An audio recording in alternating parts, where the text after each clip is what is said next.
Hello, everybody. Welcome to my blank space for those that are on video and the podcast, Life Lessons and Laughter. So, Benjamin, would you please join us? There he is. There he is again for the video people. But he waved. So, the audio people, just imagine it. So, today we are talking about our shadow selves. I don't know what that is. Well, and this should be an interesting podcast then. It should. It should. Yeah, a lot of people, I think the term gets thrown around a lot. I know I've heard it a lot. And some people, but I think the term gets thrown around with some misconceptions. So, like a lot of times, a lot of times the way it's spoken about is kind of our darker side. So people, we can assume that, we have to accept all of ourselves and there's good and bad in this in this world of yin and yang. And, we have to accept the bad parts of ourselves as well as the good parts of ourselves. And kind of, if you go along with that mentality never completely clicked with me. Like, not that it doesn't have its merits and stuff. It just always felt like something was missing because, like, if I follow that train of thought, then it's like, okay, I've got a temper. So, like, what would be an example of my shadow self? Like, something happens and I lose my temper and I lash out and I yell and act like a moron. So then I go back and I go, okay, time to do some shadow work. Like, well, Glenn, you lashed out. You have some anger inside of you. So you have to accept that. You have to accept that sometimes you're a jerk and you scream and it's, that's your dark side and you have to accept that that's part of you. And it's like, yeah, kind of, there's a little bit of truth to that, but it just never, like, I don't see the solution to it. Like, it kind of just seemed like a rationalization. It's like, so I just lash out of anger at people and I just accept that that's who I am. Yeah. Like, it seemed like there's something more. So the understanding that I came across that made more sense to me was that your shadow self is parts of yourself that you don't acknowledge. So, and a lot of it kind of goes back to the domestication process. So we're born and we have these, we know that we're perfect. So I have to pick an example to explain this. So I'll pick an example of not being respected. Like, in a perfect world, when you're surrounded by beings that are all love, we all would respect one another. It's just natural. Why wouldn't you? We would have respect for ourselves and we would respect one another just out of sheer love. So when we come into this world, that's our true nature. And that doesn't fit into this world. So that gets beaten out of us real quick, or we just get domesticated and it's like, no, you aren't to be respected. And whenever you stand up as a child demanding respect, you're told that, no, that's wrong. You shouldn't be demanding respect. You don't deserve respect. So eventually at some point we go, oh, that part of me that expects to be respected must be wrong. And we push it down and we stuff it. And that part of ourselves becomes part of our shadow. We walk around with it. It's inside of us. It's a part of us that knows that it's right, but we don't acknowledge it. We don't accept it. We don't integrate it into our being. And of course, some people do as they grow older and some people don't. So the people who don't reintegrate that as they get older, that's part of their shadow. So, it's what does that look like? What does it look like when you have a part of yourself that you won't acknowledge and that's been stuffed down and that affects your interactions in life? I mean, obviously there can be frustrations that grow out of that. So if people aren't respecting you, at some point you get to a level where you get frustrated and you might lash out. Or depending on the person, you might go within, you might run away, you might, whatever your defense mechanism is, it would trigger that. So it's not, if the defense mechanism is lashing out, then your shadow isn't the fact that you lashed out. It's the fact that your inability to demand respect from other people has been stuffed so long that it finally got triggered and the energy came flying out, lashing out of, from being triggered. So once I understand, like, oh, okay, it's not me lashing out, isn't my shadow self. That was a reaction to me not being integrated as a person. I have this part of me that I haven't acknowledged, I haven't reintegrated with who I am and how I live my life. And that part of me got frustrated and got triggered. So what I need to do is bring that part of me back in and reintegrate it into myself so I can be a whole being with all the different parts of myself integrated into one being, and I can interact with life from that space. How do you do that? I'm not telling. It's gonna be a short podcast. So that's the shadow work. That's our shadow selves. And then the shadow work is integrating, those parts of our shadow self into our being. Well, before we do that, can we give an example of a piece of us that is our shadow self? Like, what is a trait or a part of you that is buried and that you need to reintegrate? Can you give like a specific example? I just spent the last 10 minutes giving one. I know, but like a specific trait or something. Not being respected, Okay. So if you have that part of yourself that isn't being respected, then you need to bring that trait and say, okay, I do deserve to be respected. And I need to now what would that look like once it's integrated, once you bring that part of okay, I need to demand respect. I deserve respect. And I truly believe that I deserve respect because I've done the shadow work and now that's integrated with who I am as a being. Then that might look like setting boundaries, externally, or, to be honest with you, that part comes a little bit naturally. Like once you integrate it with who you are, then it's actually fairly easy to stand in it, once it's who you are. So I guess we are at that shadow work point. So how do we get this stuff integrated with who we are? And just to touch on what you said, like, there's other examples like not being good enough. That's one of the most common ones. We don't feel like we're good enough because as children, we're told we're not, no, do this. If you go, our parents don't know what's going on inside of us, and they sure as heck don't know the spiritual truth. Most of them. So they're not going to sit there and just feed our soul. They're going to try to get us to fit in the society.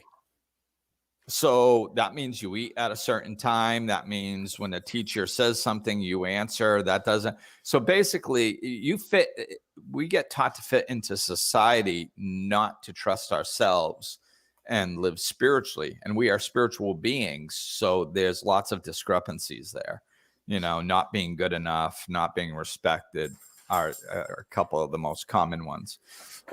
But you can go back into your, so here it is. It's the inner child work, Right. That's a lot of that's where this most of this stuff stems from. I mean, we can have things that become part of our shadow even as adults if we experience something and decide to shove that part of us down.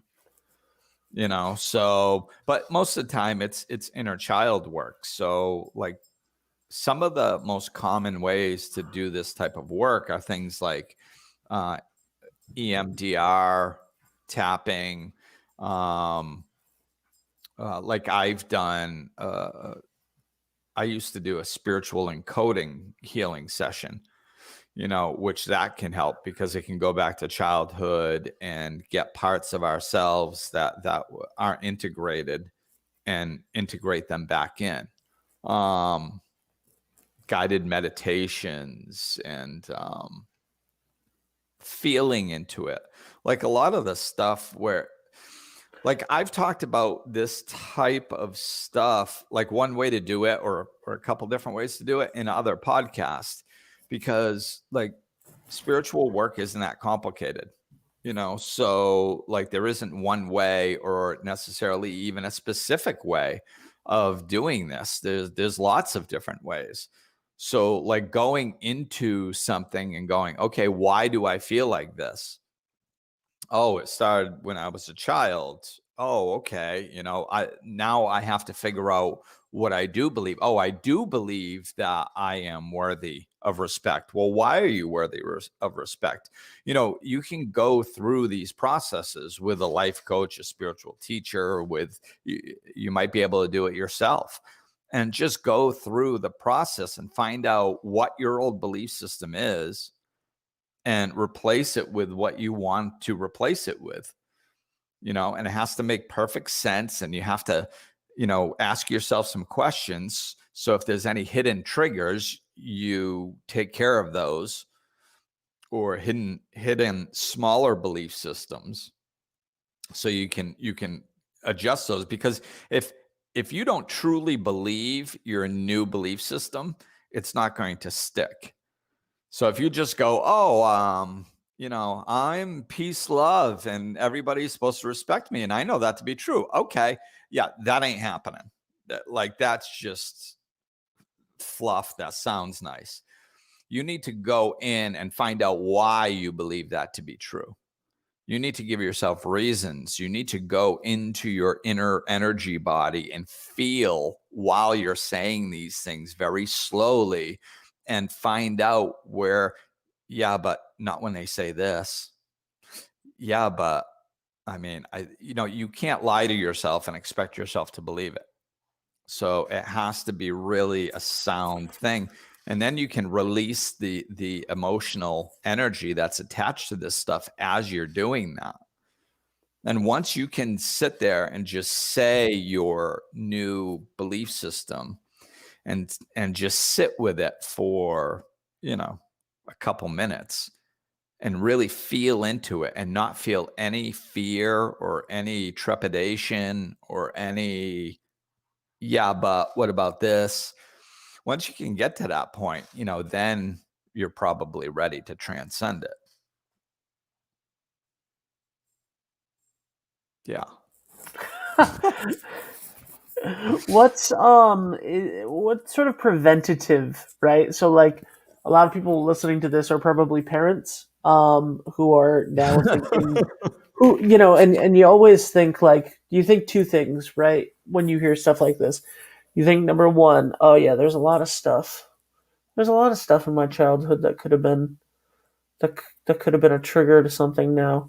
And then you think, oh no, I have kids, or like I'm gonna have kids, or like what did I, what happened with my kids? Yeah. What is happening with my kids? What is there some sort of preventative work that you can do to create smaller shadows or something?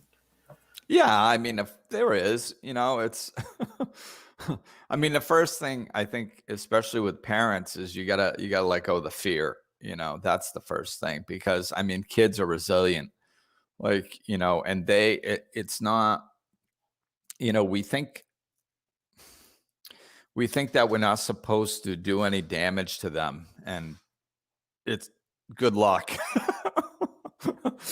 We are going to handle things wrong. We are not living in a perfect utopia yet.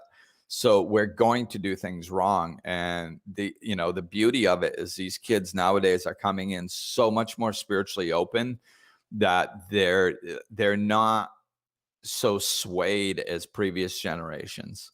It's just like, I mean, when we BS them, they're just kind of like, yeah, okay, whatever. And they just kind of, they'll just kind of put it aside. They're better at putting things aside. And we used to stuff, so like for us, it was like, oh my God, I have to bury that part of me so it doesn't exist. They're just like, oh, okay, this person's not really comfortable with that aspect of me. I'll not lean into it around them. So they're just more spiritual. So it's, that's one nice thing. Plus, I mean, we all have to learn stuff. So it's not, if they're going to be spiritual, they're going to go through their stuff and they're going to learn this, like, I mean, I think, maybe this was why my journey looked the way it did, was so I could speak to this. I woke up very profoundly in the beginning where I understood insane amounts of spiritual information. But then I spent the next, 15 years trying to implement it and live a life. And that was right as I was a father. So, and my son was very little. So I basically went through his entire life attempting to navigate this. And now he's almost 20.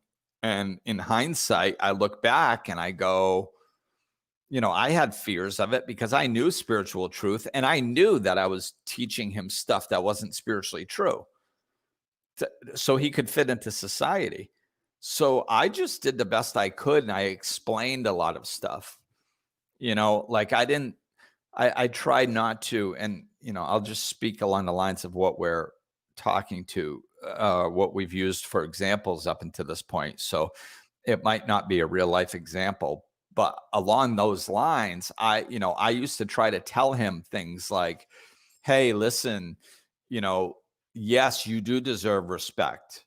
And yes, like, you should own your space and don't let anybody let you think or make you think that you are less than yourself. I did teach him stuff like that specifically. Stand in your strength, stand in your power, stand in your truth. But you're a kid, and as warped as it is in this society, adults have all the power, and sometimes it's not fair, and you just need to learn to deal with it. Don't take it so seriously. If some adult is like, oh, you were wrong and you were right, don't get into a big knockdown drag out argument, because that's what I did my whole life and it didn't work well. So, I was like, just don't, whatever, man. Like, don't, your truth inside of you. That's where you need to know it. Don't worry about if the rest of the world knows your truth. Just let them go run around unconsciously. It's fine. And I used to explain stuff like that to him at a very young age. And, and it helped, I think. And then, and I told him, I said, hey, if it's a big problem, if something is really unfair, an adult probably isn't going to listen to you. So you come home, you talk to me, explain it to me, and I'll go talk to him, and I did that several times. And half the times I couldn't even make headway with the adults, what can you do? But, but we're not living in a perfect world. So if we're trying to be perfect parents and raise our children perfect, it ain't going to happen. So just do your best to navigate, teach them spiritual truths, and also teach them that society isn't up to speed yet. There's nothing wrong with you. You're right. In theory, what you're thinking is right. It's just society is messed up, and we have to learn to interact with society without losing who we are. So, I think that that's the biggest way. And I mean, there's examples now of parents, depending on your situation. I was divorced, so I had no choice but to do this. because my ex-wife was not raising my son along the spiritual values that I believed in, so I had no choice. He was going to have to fit into both worlds to some degree.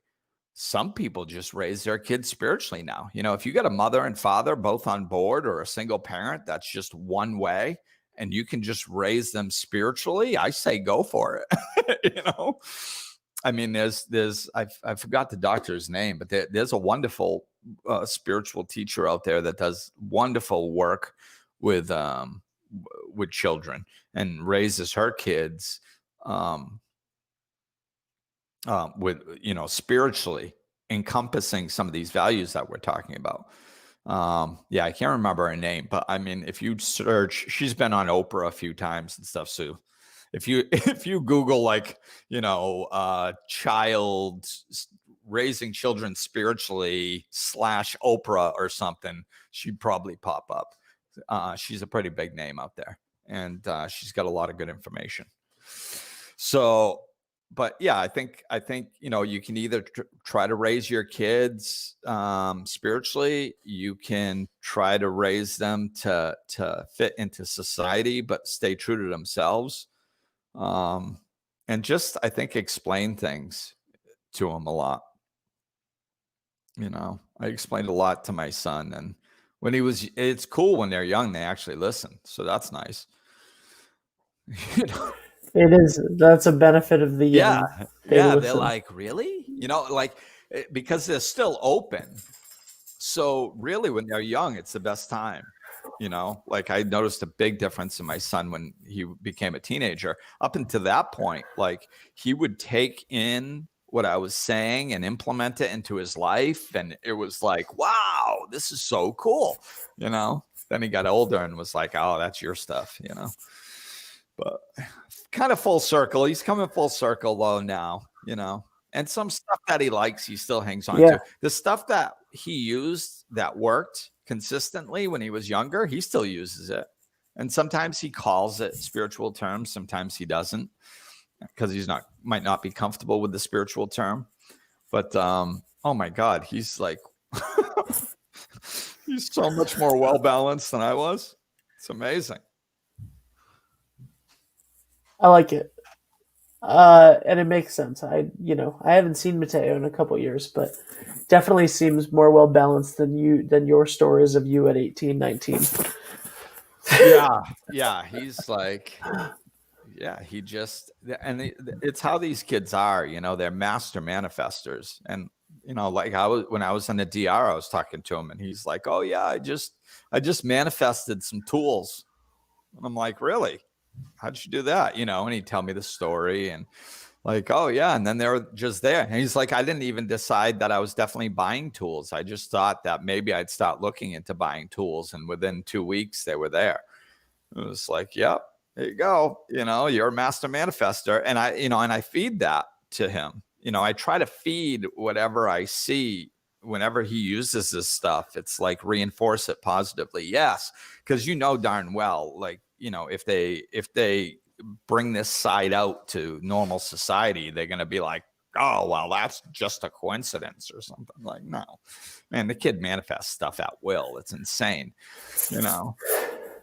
but yeah, the kids are a lot more natural today.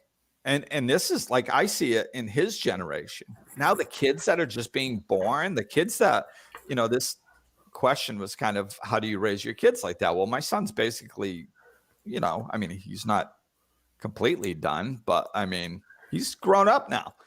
So that's a whole nother generation.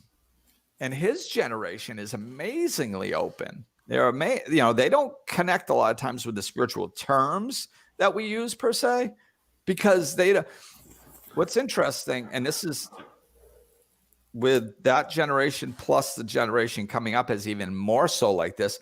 It's funny. The reason that there's disconnect with our words is because they don't even it's like trying to explain water to fish. Like, it's just so natural to them. They're like, I don't know what you're talking about. Right. You're going, yeah, but you did this and you Like all you had to do was think about something once and then it appeared. And they're like, well, yeah, like, of course it did. Like, what are you talking about? Well, you manifested. What manifested? That sounds like I did something like that. No, like I just thought about it and it came. Yeah, that's manifesting. Whatever. Like they don't, it's hard for them to, like we have, my generation, it's like trying with, we're raised dysfunctionally. Now we're trying to take this spiritual stuff and bring it into our lives and learn how to use it. And these kids are just like, what are you talking about? It's just air, and you're like, it's everywhere. It's just, this is just how things are. I don't know why you're making such a big deal out of everything. And you're trying and you're work. Why don't you just live?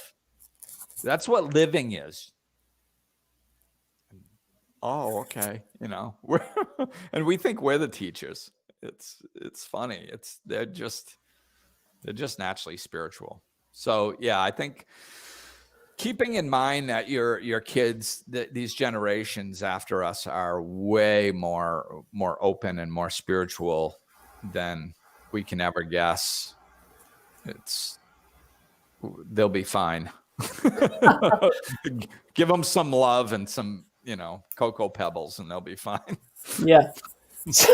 Love and Cocoa Pebbles. I love it. So what else? How do you want to sum up our shadow selves and shadow work? Well, I think it's solution based. I mean, if you haven't done shadow work, I suggest that you do. Just like I did a ton of shadow work. I didn't always call it shadow work, and I didn't do, like, most of my growth was kind of self-taught because I had opened. So then, emotions, like I didn't always know what I was doing. I would just dive in and start doing it. And with spirituality, that works. Like you can do that with spirituality. I was explaining to somebody how to do something a little, like last week or something. And I thought I kind of came across, I think, a good example of what spiritual work looks like a lot of times. And I reference it to a sport. So like swinging a bat and hitting a baseball, or playing tennis and hitting a tennis ball. Like you can study the physics of it and the mathematics and the angles, and you can practice shooting pool with angles, with sticks and balls and all this stuff. And you can know it like as much as you possibly can. And it's still not going to happen until you go out there and do it.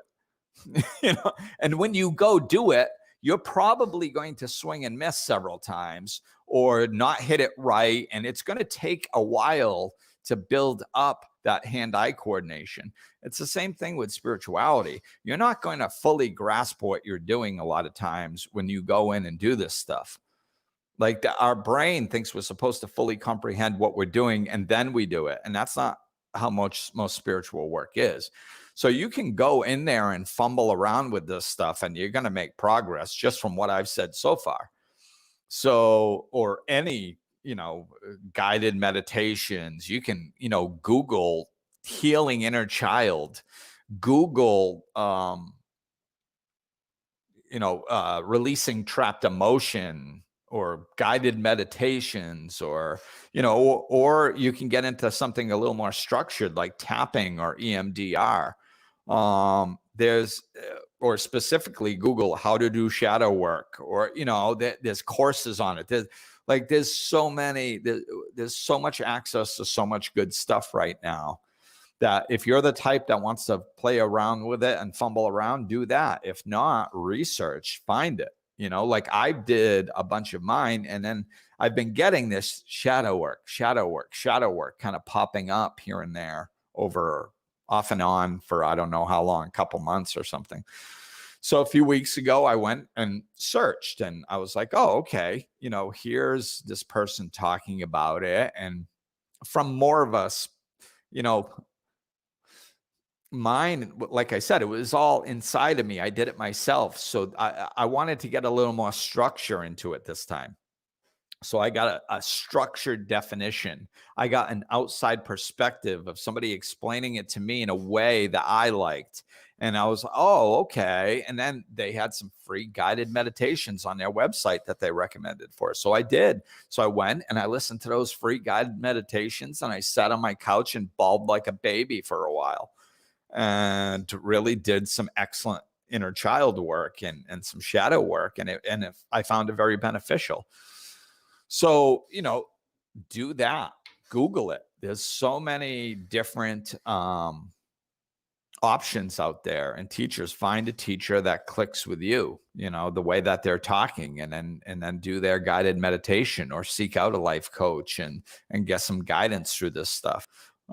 So yeah, I think that's it. Really just whatever we seek, we'll find. So if you want to do some shadow work, start diving into shadow work. Like Debbie Ford made a whole career out of shadow work. I mean, she's passed on now, but I mean, all her books, and I imagine she has, audio and probably video out there. I mean, she was a big name in spirituality for many years. So, Debbie Ford has a lot of stuff out there.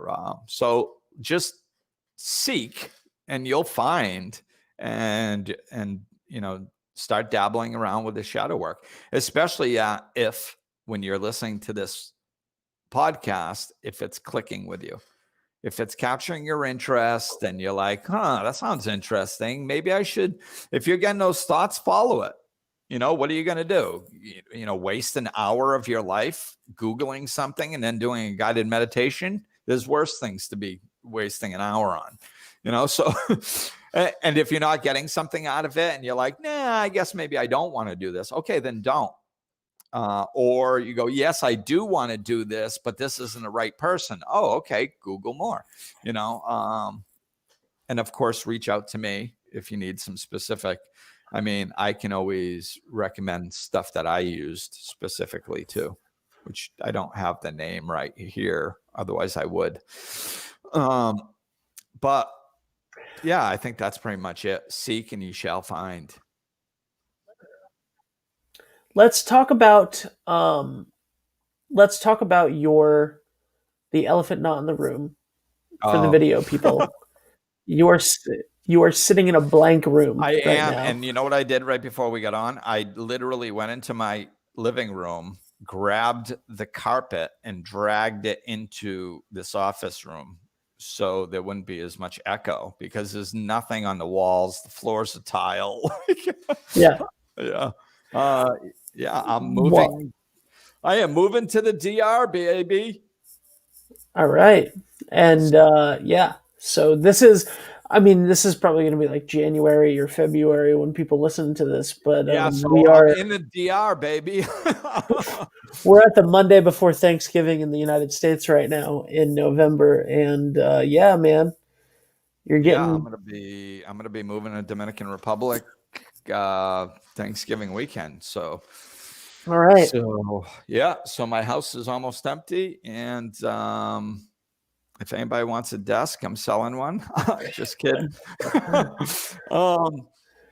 But yeah, so that's why this place is empty, and next time I'll be speaking to you from there. So it's exciting stuff.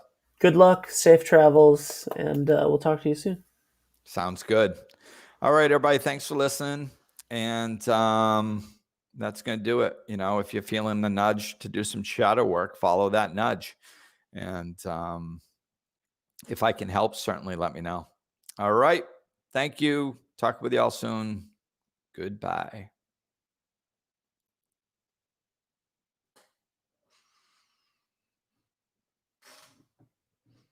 Muy bueno.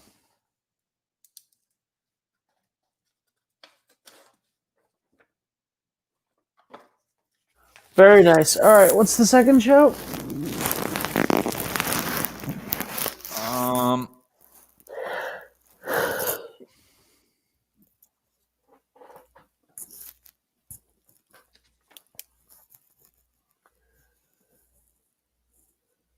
I don't know.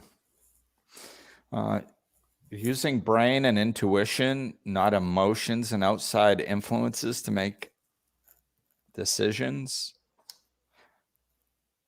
I don't know if I want to do that autonomy yet. Okay.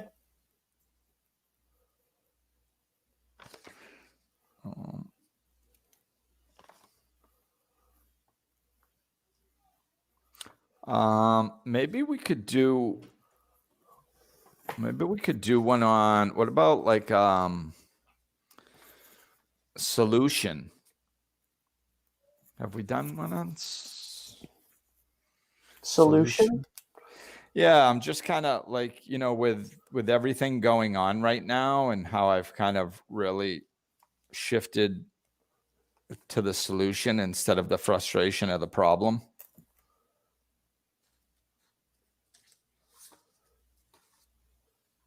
All right, I like it.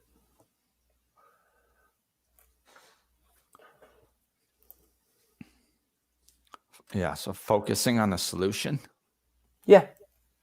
Okay. Oh, hang on one sec.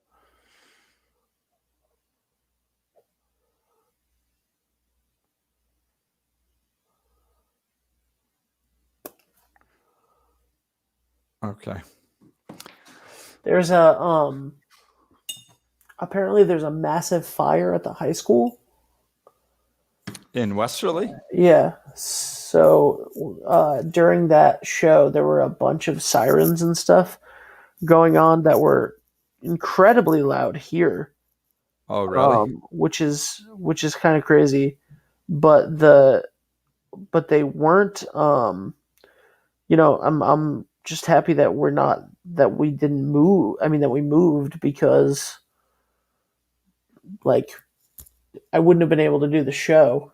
I first and foremost, I hope everyone's okay, and that not too much damage is done or whatever is happening. But that's those sirens. I could hear those sirens, and I'm 3 miles away now. Wow. So imagine what would have happened, if I was at the school. Yeah, that's not good. Was the high school the same place as that school that was behind your house? That was the high school, yeah. Oh, I thought Braden went to school there. He did. The preschool was located at the high school. Ah, now it's making sense. Yeah. You know what? I'm going to grab some water real quick. How fucking dare you? Go ahead.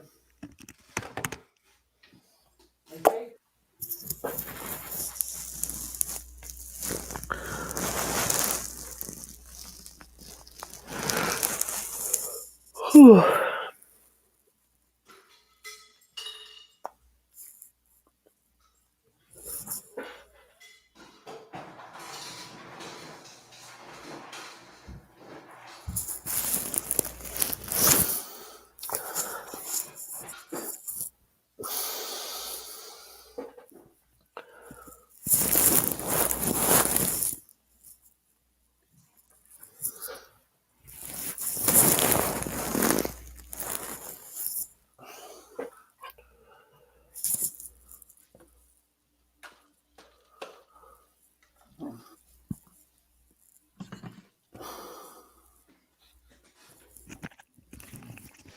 Okay, solution. Focusing on the solution.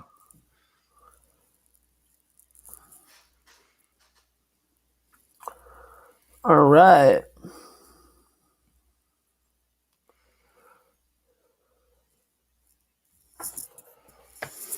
Ready? Yes.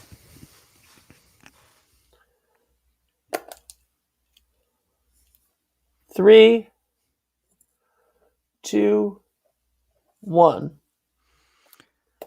Hello, everyone. Welcome to the show. Welcome to Life, Lessons, and Laughter with Glenn Ambrose and Ben Barber. Hey, everybody. So here we are. For those of you watching on video, there was a dramatic pause that had a funny pose. Yes, also, we're bringing the Glenn Ambrose pause back. Yes. Yes, No. Rhode Island is on pause for 2 weeks, and I thought it's called like the Rhode Island pause, and I was like, they stole it. They stole your gimmick. Oh wow. Yeah, Um, we're gonna have to. I'm gonna need a little kickback from that. Speaking of video only, well, I mean you can't because everybody's losing money from it. Um, speaking of video only people, you're still in an empty room because we record 2 sessions in the day, and you are moving. I am moving to the Dominican Republic, and by the time you are listening to this, I will be located there in different energy because that's part of my solution. You said starting about a year ago that you were planning on moving to another country. No, I did not. I said I was planning on traveling to different countries. You said I might leave, I might go somewhere, I might go to another country. Well, yeah, Crystal and I immediately were like, he's moving. You know, or actually we were like, he thinks he's moving to another country. He's not moving to another country. He's not moving to another country. No, who said that? You and who? Crystal. Yo, you and Crystal. Yeah. You're like, he's not moving to another country, huh? I was like, nah. I was like, nah. He might do it. I've seen him move before. So anyway, yeah, you're moving to the Dominican Republic this weekend. Yeah. Which is exciting. And that kind of brings us to our topic today. It does. Focusing on the solution. Yeah. So, I mean, that's what it is, man. It's solution. I mean, it's not that everybody has to move to the Dominican Republic. It's only an island. We can't fit you all. So please do not. It's already we. He's not even there yet, ladies and gentlemen, and it's already we. Oh yeah, that's my home. It's already I'm emotionally and spiritually there.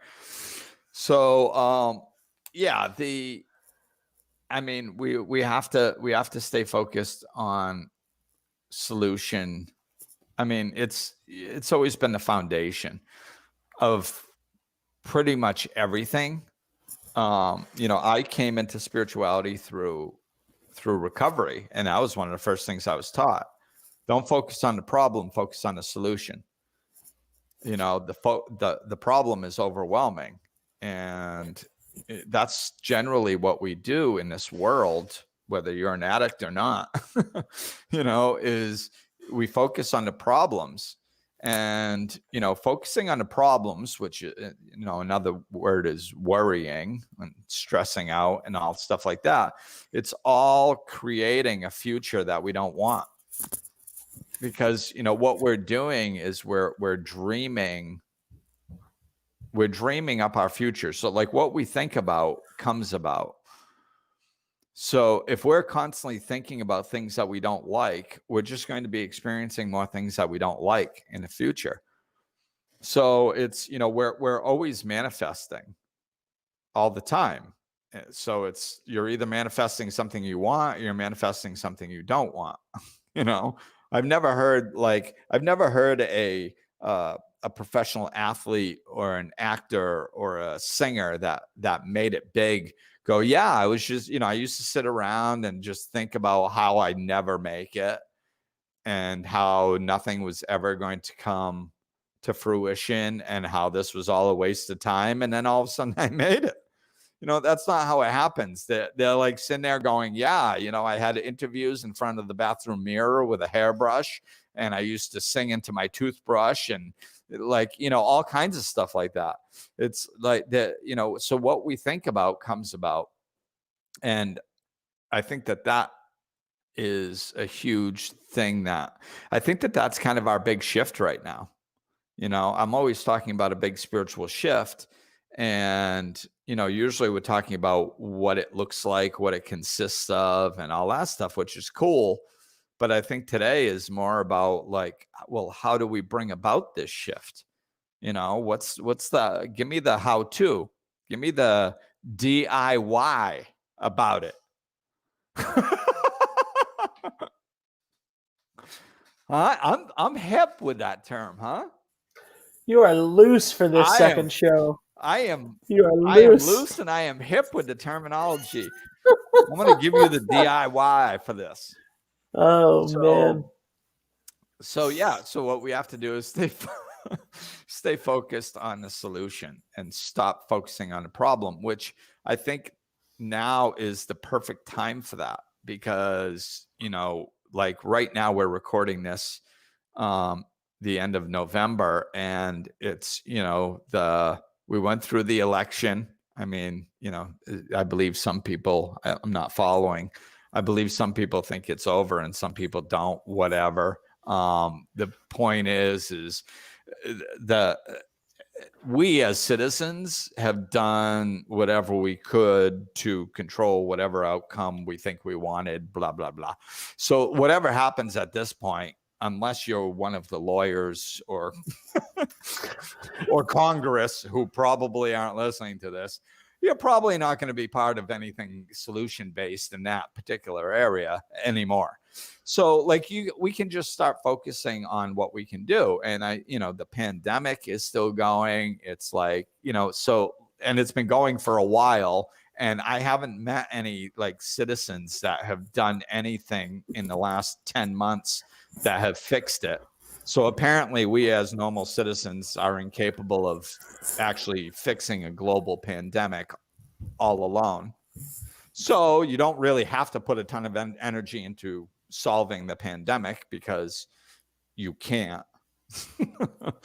You can't solve it unless you're a scientist or can figure something out. Then sure, if that's your job, go for it. But my point is like, all this stuff has been happening, and all this trauma and all this fear and all this stuff has been, bubbling up to the surface, and everybody's been caught up in it for almost a year.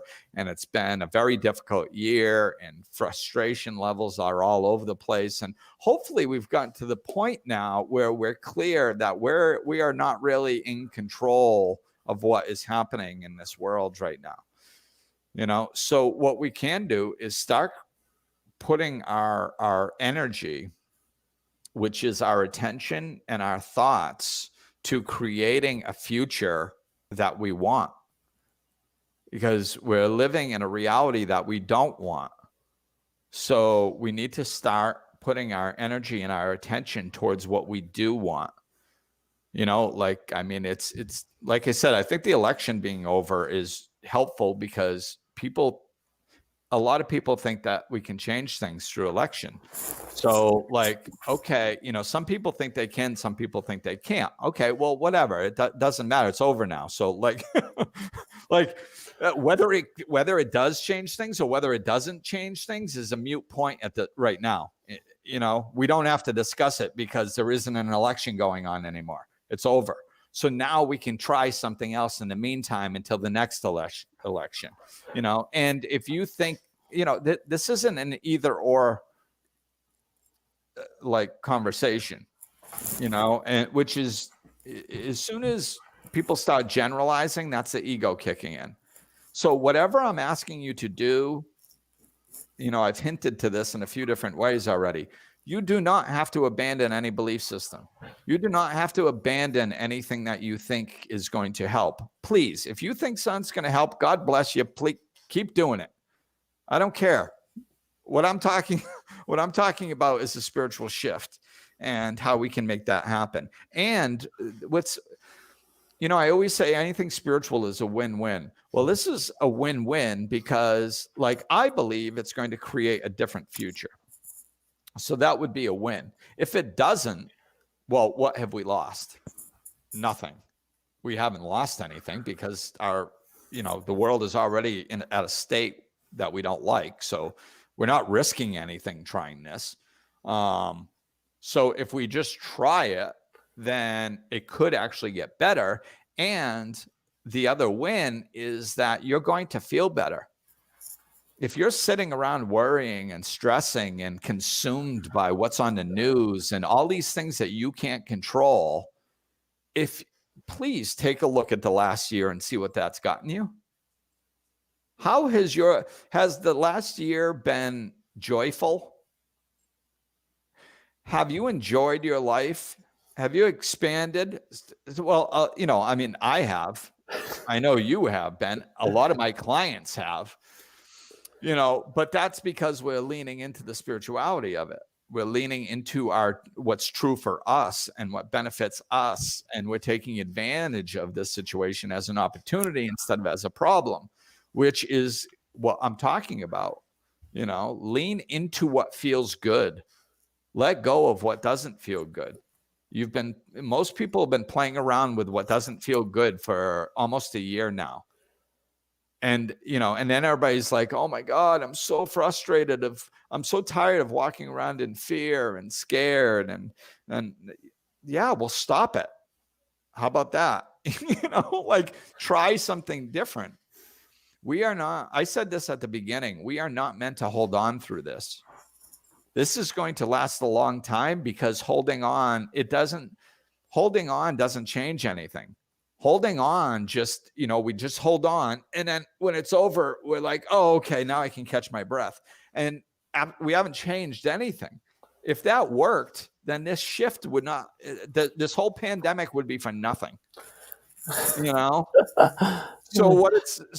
it's going to last until people stop holding on and start trying something different. It's pushing us towards creating a better reality. It's pushing us to believe in solution and trying something, trying to create a reality that's better. And if we look around this, there's been signs pointing to this forever. The kids coming into this world and how they think, the big problem with millennials is that they want to after they go to college and get, 16 years of an education that society says they need, they would like to step into a job that has benefits and vacation and good 401k so they can be well taken care of when they're retired and weekends off, and they want to work for a company that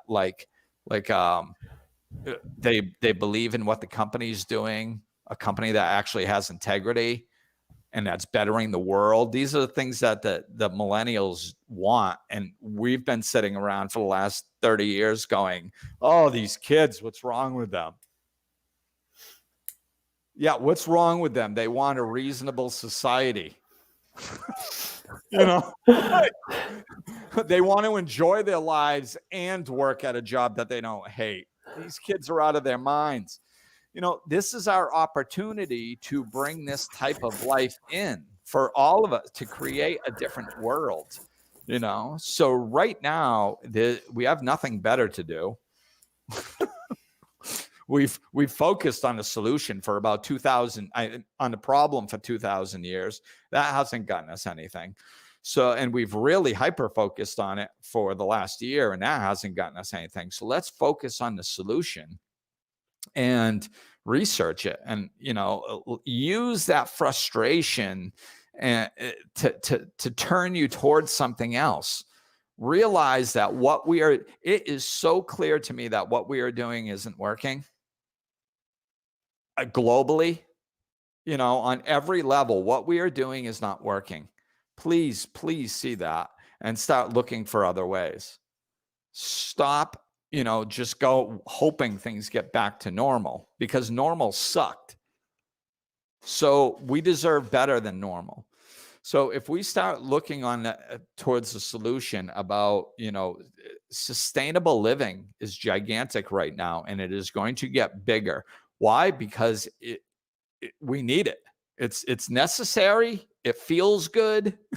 It's like this is the younger generations coming in are going to be pushing this stuff.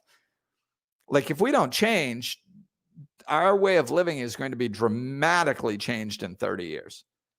That's like before I die. So like we have to do this stuff. It's not like maybe we should, maybe we shouldn't. Like, no, we have to do this. So, and the people, the generations coming in, is the younger they are, the more they know that. So they're going to be pushing this, and we should all be putting energy into that direction. It's, when I was, I started looking into all this stuff, start looking into solutions for the world's problems.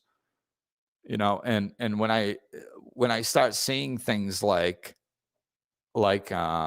compostable toilets on Amazon for $40, where we could make them out of wood for probably $7, you know, like, and have one everywhere around the world and actually save our soil and be able to grow food. And there's solutions out there.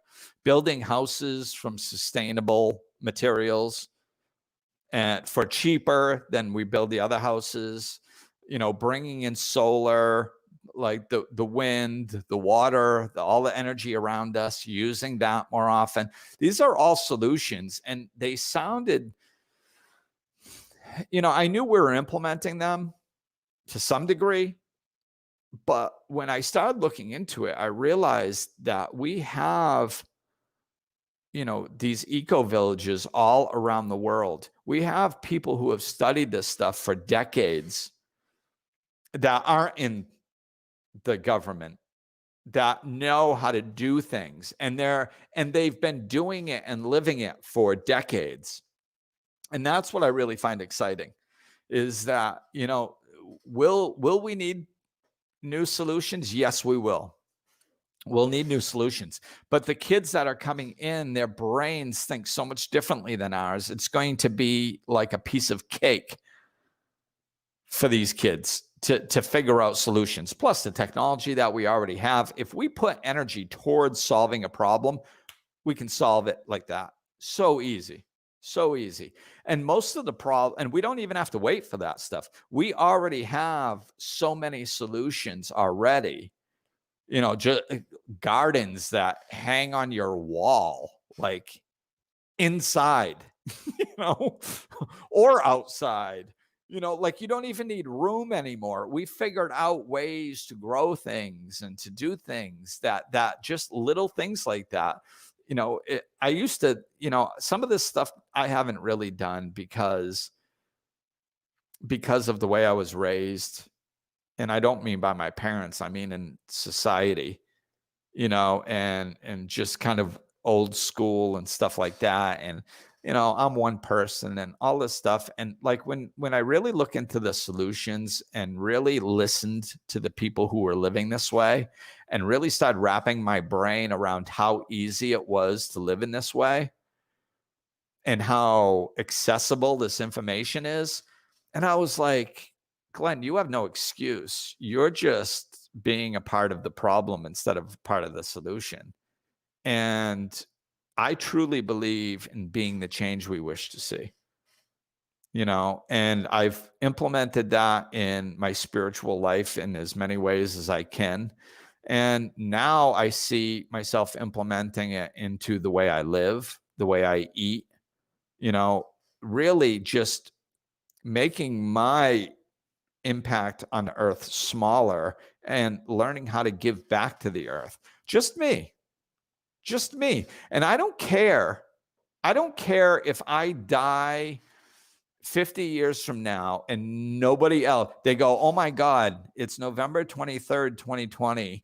And for some strange reason, when Glenn Ambrose started living this way, the rest of the world stopped and everybody was dead 50 years later. We don't know why this happened. It's an anomaly. But even if that were the case, I would still do it. I would still do it because I'm living the life that is in alignment with my moral values. I am living the life that I think is appropriate because I think it's appropriate. And that's the only reason I'm doing it. And that is in alignment with me and who I want to be as a person. And that, I think we have to stop looking at the global thing and stop thinking like that. I mean, that helped me. Like I said, that's what was clicking when I started listening to these people talking so matter-of-factly about how they live and what's going on out there. I'm like, oh my God, I have not exposed myself. It's my fault. I haven't exposed myself to these people. They've been living like this for decades, and we have it. And I could be too, and I'm not, and I should be. And, and it's like, oh, okay, I'm going to do it because I think it's right. And that's when we're in alignment. We have to be unattached to the outcome. I was too attached to the outcome to take my eyes off of what was frustrating me. I was too attached to the outcome to take my eyes off the size of the problem. And that's how we stay stuck.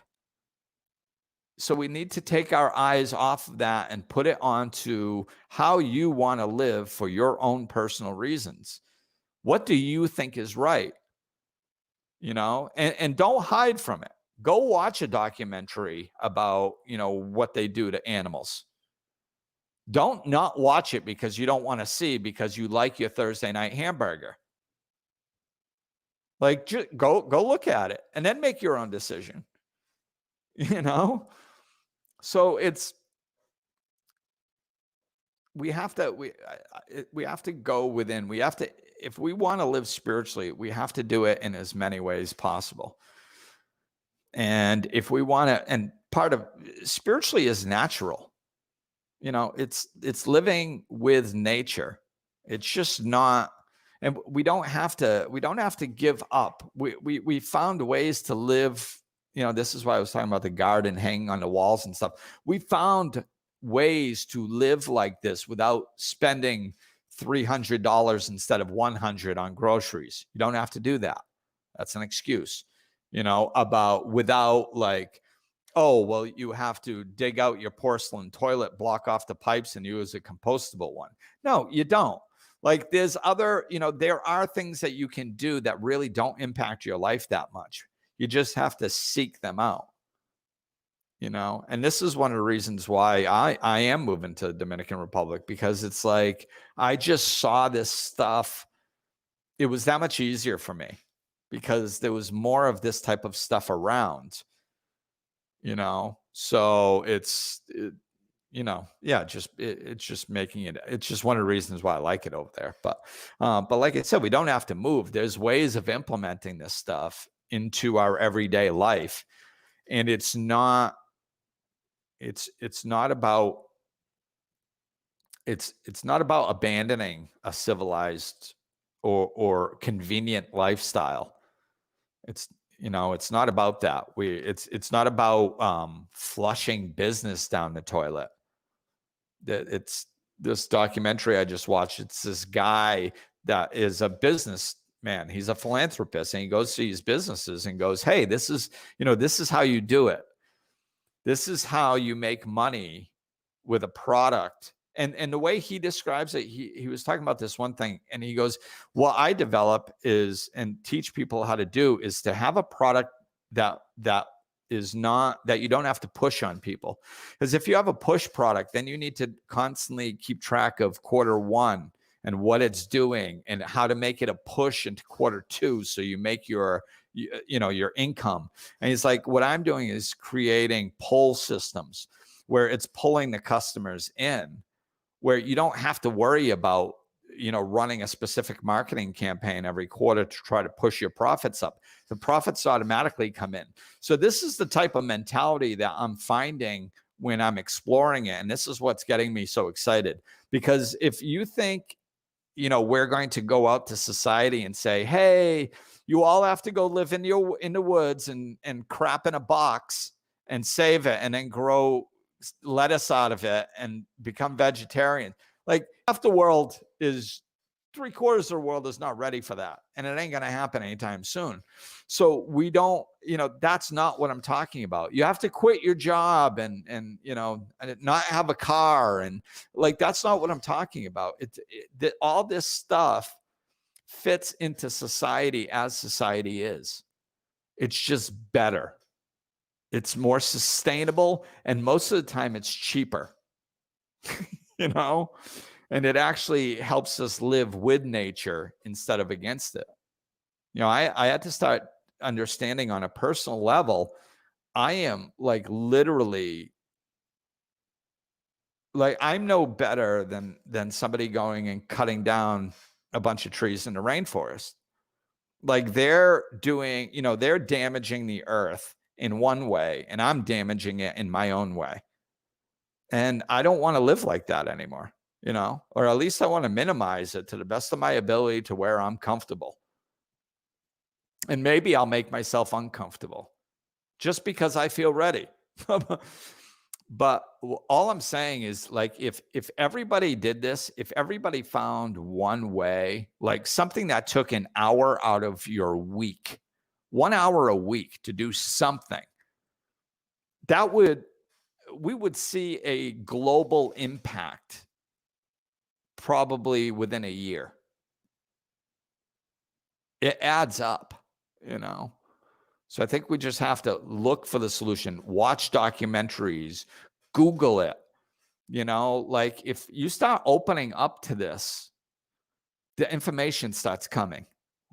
You know, whatever you look for, you'll find. So look into this stuff and start exposing your self to different information, and then see what works for you and start implementing it. Okay. All right, Ben. Will you just do it? Damn it. Okay. Hey man. I know I haven't I let did a you lot. talk in like an hour and a half. That's true. No. Will you promise me one thing? Because we're almost Wow. at 30 minutes on this episode already. Maybe. Will you promise me one thing? When you go to the Wow, you're so DR, I'll call cool. it the DR for you. When you move to the Dominican Republic in 5 days, 6 days, will you consider becoming No. a lifestyle vlogger? Just occasionally, I want to see like what Glenn What eats Glenn in a eats day in a videos. day? No. I don't Yeah, see myself doing that. I want to. I want to see you be like, all right, guys, I'm in the DR. I got this new compostable toilet, and I'm gonna set it up, and then I'm gonna Well, I'm tell you how probably it not going to be works. using a compostable toilet for the first year anyway. because I there- rented a house.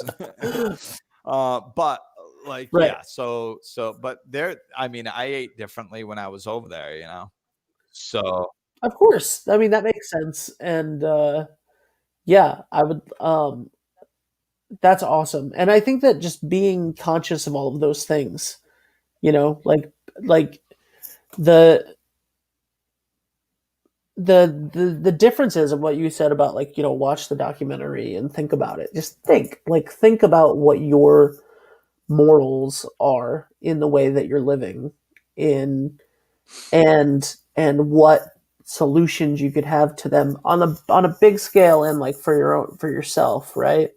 You right. know, like, and I think that that's wonderful. You know, question everything, and be conscious of what of the choices that you make. I guess would be Right. It's the bringing big thing that you're talking about. yeah, it's bringing consciousness into our everyday lives. And, you know, like what, you know, go volunteer somewhere a couple hours a month, you know, with your kids. You know, we're sitting here going like, you know how many times I talk with parents about raising kids and in this world, you know, and how can I make them feel good about themselves? How can I teach them good things? How can I raise their self-esteem? How can I, you know, everything's so messed up. How can I, like, volunteer? You know, volunteer somewhere, expose them to things that are part of the solution, and have them donate their time. You know, like I said, a couple hours a month. I mean, when Mateo was little, I did it like, you know, one day a month was this thing that we volunteered at, you know, and it, you know, and of course he didn't want to go at first. And then he got there, and I see him like really stepping up and feeling good because he was helping others, you know. So that really makes people feel good about themselves and gives them a taste. So, you know, expose your children to this stuff. Ask them what to do. These kids, like, ask them, be like, hey, you know what? You know, the earth, we've been really beating the crap out of it for, I don't know, about 10,000 years or so. So like, it's really hurting, and we need to do something about it. And, you know, I'd like to get your help, get them invested in the solution. You know, Yeah. could you look into something, maybe find some way that we could help, you know, and get them looking into it. So it's, you know, it's just the simple everyday ways. Oh, there was something that popped up when you were talking. One thing that I saw that was interesting, I think it was this place in Costa Rica. They had a mentality. They said, why do we spend all this money landscaping our homes and parks and areas with things that have no purpose? Mm-hmm. You know, why don't we landscape them with food?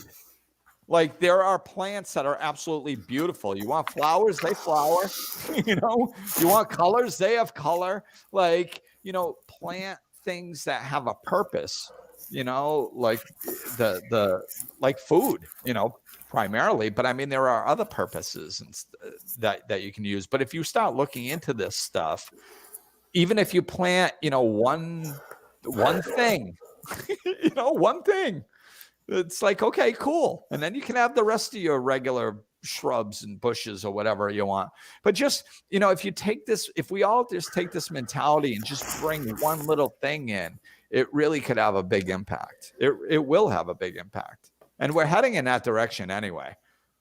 Like, you know, in a few years, or I don't know how long it'll take, but it's not going to be long where people are going to be listening to this podcast and they're going to go like, oh my God, this is like, what's this dude talking about? Everybody does that already. You know, like, so this shift is happening quick and people are hopping on board and there's plenty of opportunities. So, you know, look into it and implement it where you can. It feels good to be part of the solution. It feels good to put your attention on this stuff. That's why, you know, so this is how I want to recap. I know I just spent a bunch of time throwing out why it's good for the earth and what I'm doing and all this stuff, but like, it just feels better. It feels better than scrolling on Facebook. You know, it feels better than discussing a global pandemic. It feels better. It's just, you're happier if you're doing something positive for yourself and the earth than if you're worrying about something negative.